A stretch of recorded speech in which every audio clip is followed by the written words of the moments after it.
All signs point to this, as a major draft update has just occurred for the Boston Bruins, as one of the top names around the draft has linked them to, once again, James Hagens. We're going to be breaking down what he had to say and why this confirms it, as well as going over a very interesting trade. As reports have revealed, the Oilers are circling back on Jeremy Swayman. We also have one special announcement here at the end of this video that was just dropped, so you're going to want to stick around until the end. But very quickly, before we do jump into this video, be sure to hit the sub button if you haven't already. As you know, we're on the road to 7K. We're literally a couple subscribers away, but we got a lot of news coming, and you won't want to miss it. So even after 7K, a good percent of you guys watching right now are not subscribed to the channel. We're going to have your Bruins news throughout the entire summer here into the regular season and well beyond that. But let's get straight into this video. Let's not waste any more time. Let's hit our first look here from Bob McKenzie. Now, as you see here, this looks like a very familiar mock draft, as we saw this from Craig Button a few days ago. His final draft rankings were very similar, if not the exact same, with one name in specific in James Hagens being listed as number 7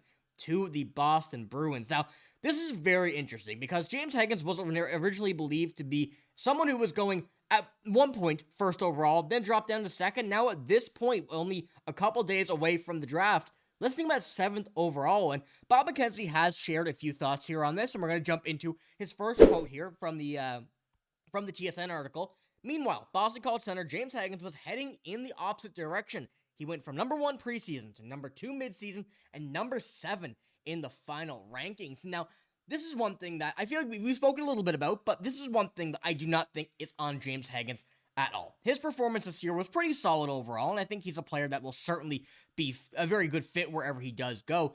I think just a lot of the other players around him got much better, and I think that's something that, well, obviously James Hagens can't really change on that factor.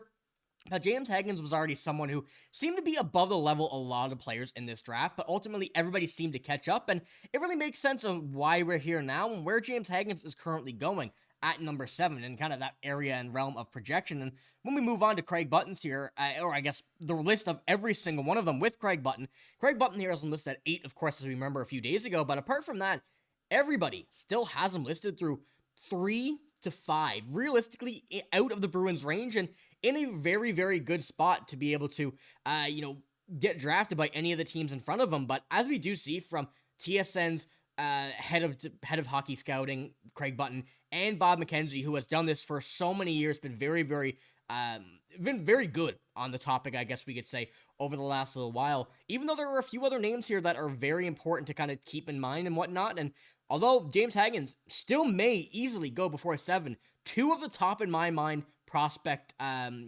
reporters are putting him at number 7 to the Boston Bruins, which is one thing that I think we really need to take into consideration, and being one of the more important things that the Bruins have to take into consideration as we get towards the draft here on Friday. And we know that they've spoken about a New York Islanders trade. The Islanders are trying to get Hagens at number 7. The Bruins have wanted to move up. I know they're not going to get the first overall pick. That's been told by Matthew Darsh that they're not trading it.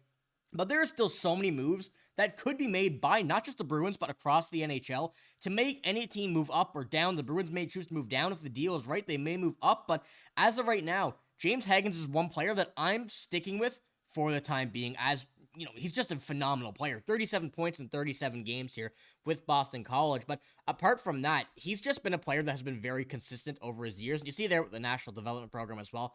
47 points in 26 games, over a point per game as well in the World Juniors. He's just a player that really has shown that he is going to be an NHL-ready player a lot sooner than some other players may be, and is going to be a very good player overall. 5'11", 177, mainly, I think the big part, a center. We need one. That's been very evident, and he really fits the bill for the Bruins, especially if players and organizations are still linking him in the top 3 to 5 of this draft.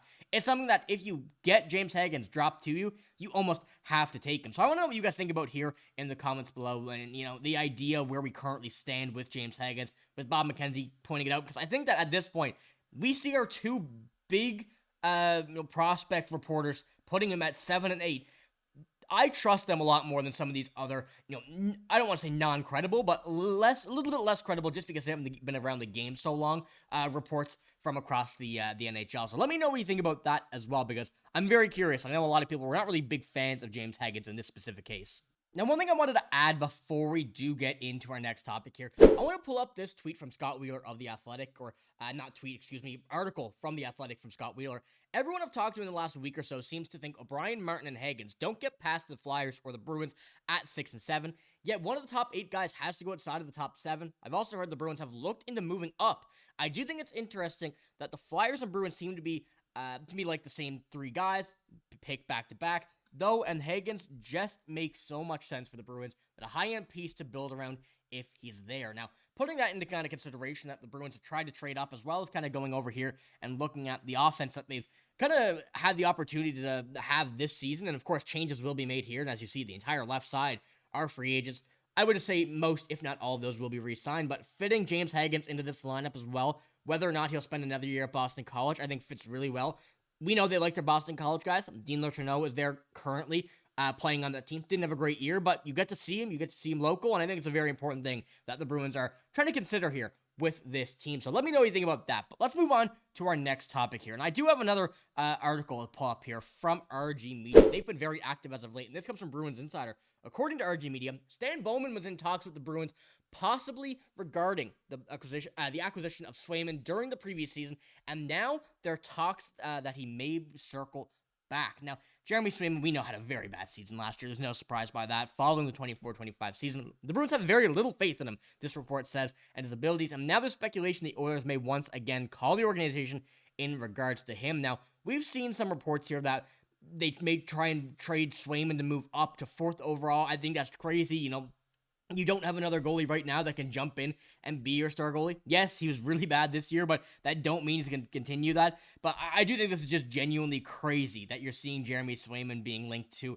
the 4th overall pick. The Oilers are one thing that I can see a little bit more. Still very unlikely, though, in my opinion, unless they return, is something the Bruins literally cannot pass up. Looking at Jeremy Swayman, you know I'm a big fan of him. If you've been here for the channel, I've called him out a bit, and I didn't want to do it, but the way he played really was deserving of it. But the way that Swayman will bounce back, and I hope at least, I'm not saying anything is guaranteed, but the way I hope he bounces back, he should be the star goaltender and really propel this team a bit further than where they were last season. Not going to say a playoffs, but I think that certainly could be an option here for the Boston Bruins, especially with free agency, with the draft, with everything that's lining up. And if Swayman returns, you can't trade him. You just can't. I mean, I want to know what you guys think as well, though. It's very difficult to say. I know a lot of you guys have said trade Swayman in the comments last year, but I don't. That's just a kind of reactionary, I think. I was in the same boat for a few times, but at the end of the day, I think there's no way you can trade him, at least at this point, after signing the 8-year deal.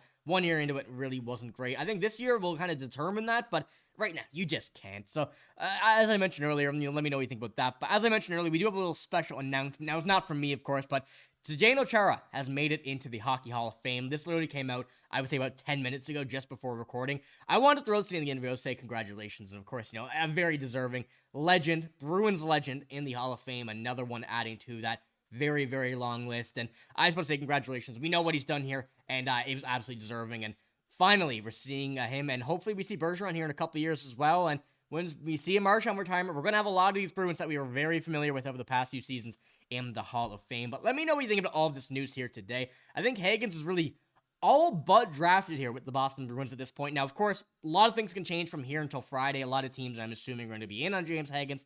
But I really want to see what you guys think as well in the comments below before we actually get there. But that's all I got in this video. If you did enjoy, give it a like, hit the sub button as well. I want to mention, we're on Spotify. Be sure to check that out. While this summer's going on, free agency and everything, I know people are going to be busy. There's going to be a lot of news coming out. You may not be home to watch these videos, so save your comments for these videos. Watch it on Spotify. Go follow the channel on there, and you'll get every video, same as just right here. Videos included, audio's there. You get it there. But that's all I got in this video. Like I said, if you did enjoy, give it a like, hit the sub button as well. But I'm signing out. Thank you for watching. Hope you have a great day. See you later.